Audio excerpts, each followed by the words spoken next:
नमस्कार मित्रांनो, छोटासा व्हिडिओ आहे, खूप महत्त्वाचा व्हिडिओ आहे. माझी विनंती आहे व्हिडिओला तेवढे शेवटपर्यंत बघा. तुम्ही गॅरेजवरती तुमची स्वतःची गाडी घेऊन जाता, पण तुम्हाला हेच माहिती नसतं की कुठला पार्ट कधी चेंज करायचा, कूलंट कधी चेंज करायचं, ऑइल कधी चेंज करायचं, किती किलोमीटरला चेंज करायचं, या सगळ्या गोष्टी या व्हिडिओमध्ये सांगणार आहे.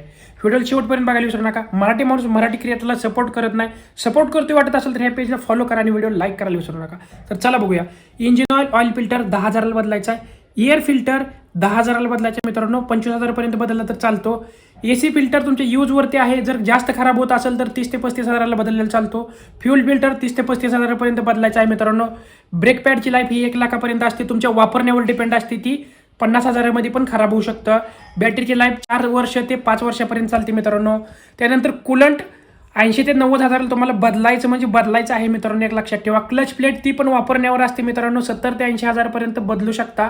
त्यानंतर तुम्हाला पिकअपचा प्रॉब्लेम येणार नाही. टायमिंग चेन जर डिझेल गाडी असेल तर 1 लाखाला ती